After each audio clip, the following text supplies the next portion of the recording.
Hi guys. This is the second time I've tried to record this because my dog keeps barking like nuts. And so he's in my office now. So if you hear some sniffling and whatnot, that's my dog.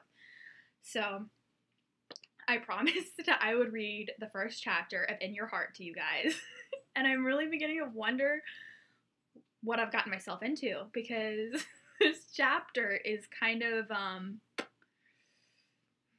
yeah, it's a little bit more intense than a lot of my other chapters, and there's a lot of cussing. So if you're easily offended by the F word, then you should just not watch this video. I promise that the whole book isn't, it's not that bad with the cussing, but this first chapter, if you've read the blurb for In Your Heart, then you kind of know what's going on with Sadie when this book starts. So that's where we are with her. Yeah, and so Mom, if you're watching this, you should not be watching this. You should just go knit or something, please. I know you don't knit, but Maddox can teach you, okay? Go away. I mean it, Mom. I know you're probably going to watch this. Oh my God. I'm going to hell. I'm sorry, Mother. Okay. All right, so Chapter 1. Here we go. I was getting married in 2 weeks. I was getting married in 2 weeks, and I was standing here watching my so-called fiancé stick his dick in a woman that wasn't me. An inhuman shriek crawled out of my throat, and I grabbed the first thing I could get my hands on, which happened to be one of Braden's baseball caps. Granted, it wouldn't do much damage, but at least it was something, and threw it at his bare back. He was already turning to look at me over his shoulder, his hips still thrusting against the skank beneath him when the cap hit him. What the hell? He glared at me, like I was the one doing something wrong. Excuse me? I stormed forward. My whole body shook with barely contained rage. Before I could reach them, he stood up, wrapping the bed covers around his waist and leaving the woman in our bed lying there completely naked. That was Braden for you, ever the gentleman. He held his hands up in a placating gesture. Let's talk about this, Sadie. Yeah, let's talk, I screamed, waving a hand in the direction of the woman lying on my sheets. Let's talk about the fact that apparently you slipped and fell, and your penis ended up in someone else's vagina. Thank God she was there to catch your fall, I yelled sarcastically. It's not what... I slapped him across the cheek. My hand left behind a red imprint on his skin. His teeth snapped together, and he glared down at me. Don't you fucking dare tell me it's not what it looks like, I shouted, my hands shaking at my sides. The woman in our bed was still lying there. Why? I didn't know. Maybe she thought I'd be kind enough to leave and let them finish. As fucking if. Sadie? He grabbed my arm and I screamed so loud that I was sure everyone in the apartment complex heard me. Take your fucking hand off of me. Braden, surprisingly, let me go. He took a step back and I swore his skin had paled a shade. That's right, asshole. Be afraid. Be very afraid. I poked a finger into his chest, a chest I had once found to be a magnificent piece of masculine perfection. I can't fucking believe you. After everything you've put me through, you go and do this. Seriously? What the fuck did I ever see in you? The words poured out of my mouth. I was beyond hurt and pissed off. This was the man I'd planned on spending the rest of my life with. The man I'd given up so many important things for. And here he was, fucking another woman only weeks before our wedding. It was comical, really, the irony of it all, since he'd been convinced I was sleeping with my friend Ezra. I thought of all the ridiculous accusations Braden had lobbed my way, and I couldn't help wondering if his own indiscretions led to his insecurity.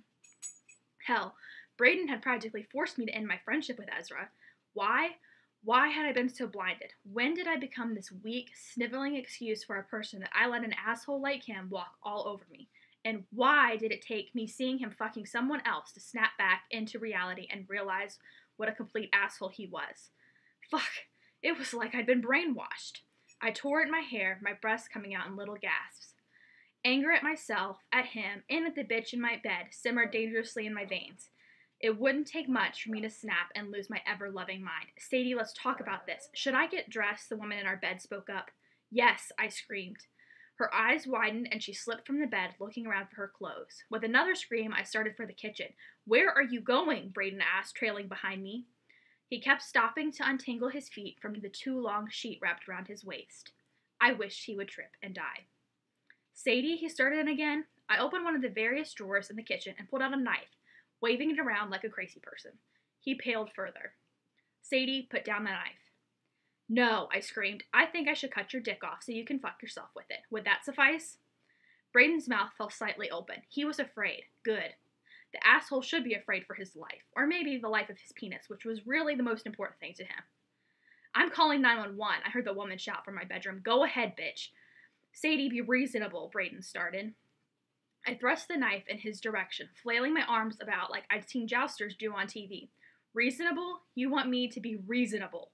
I'm a man. I have needs. Oh, for fuck's sake. I threw my hands up in the air. Your needs? That's seriously the excuse you're using? Wow. You're dumber than I thought. Laughing manically, I cried, who am I kidding? I'm the dumb one for being with you. When I met Braden, he'd been perfect. I knew that sounded cliche, but it was true. He was everything I'd always wanted and more. He treated me nicely and was always a gentleman. Once things got serious, he started changing. I chalked it up to the fact that he'd recently started a new job. When things got worse after our engagement, I found every excuse possible to explain his behavior. I'd been so naive. Everybody had tried to warn me that something wasn't right. But I'd been blinded by love? No, that wasn't the right answer. I think I've been more blinded by my own need not to be wrong. It was like I felt by giving up on my relationship with Braden, it was admitting defeat, admitting that everyone else had been right about him. Look where that got you, my conscience piped in. Sadie, he took a few steps forward. Stay away from me. I jabbed the knife in his direction. I wasn't really going to hurt him, but oh, how I wanted to. Sadie, put the fucking knife down and let's talk about this, he pleaded. I wiped the back of my hand over my tear-stained face. Why the fuck was I crying over this loser? He didn't deserve a single tear from me. Talk about what? I spread my arms wide. The fact that I've wasted the last 2 years of my life with you? Or the fact that if I hadn't caught you in the act, I would be your wife in 2 weeks. I shook my head, laughing under my breath. I began to slow clap. Thanks for saving me the nightmare of divorce court, asshole. We can work this out. Work this out, I shrieked, charging forward. Are you crazy? I am done with you. To further prove my point, I pried off my engagement ring, throwing it at his head. He tried to catch it, dropping the sheet from around his waist. In the process, you disgust me, I spat through clenched teeth. He hurried to grab the sheet to cover himself once more, as if I might charge forward and make good on my previous threat. He opened his mouth to speak, but I stopped him. I swear to God, if you say my name one more fucking time, I will cut off your tongue too.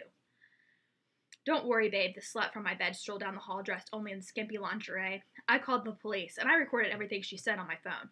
I gulped, suddenly not feeling so bold. The evil glint in her eye told me I was in trouble. She leveled me with a smirk. I'm a lawyer, she said, the words slowly like I was too dumb to process them. And this, she waves her phone around, is enough to get you arrested. Oh, fuck. I steeled my shoulders, refusing to let the bitch know her words had gotten to me. Braden glanced from her to me, not saying a word. 2 years together, and the asshole couldn't even come to my defense and tell the bitch that I hadn't really meant anything by it. Heat of the moment and all that jazz. Nope, he stood there blinking like it was the only thing he was capable of doing. My teeth gnashed together, and I dropped the knife on the floor. I wanted to launch myself at the bitch with my claws out, but she'd already won. Although, that was laughable, because apparently the prize was Braden, and I could see now that he was hardly worth bragging rights. She could have him. And I would laugh when he cheated on her, because he would. Men like him didn't change. I turned to Braden, my shoulders slumping with exhaustion. I'd been so wound up, and now the air had left my sails. I was just done. I wasn't going to waste another breath yelling at him. Nothing I said would penetrate its way through his thick skull the way he penetrated his mistress. He definitely wasn't worth it either. I'd been crazy to ever think he was the guy for me. Sirens sounded outside the apartment building. I'll go let them in, the tramp smiled. Shouldn't you go put some clothes on? I snapped. She looked down. Oh, right. She disappeared back into the bedroom while Braden and I stood staring at each other. When she returned, she was wearing my ripped shorts and my lavender tank top. The calm defeat I'd felt a moment before instantly disappeared. How dare she wear my clothes? I screamed again, charging forward, and grabbed the bitch's hair before Braden could stop me. That's when the cops knocked on the door. From there, things escalated. I scratched her, she hit me. I hit back, she pulled my hair. I bit her, and then I got arrested. Today was not my day. So that's the entire first chapter. I'm sure you can see what I mean about all the cussing, but,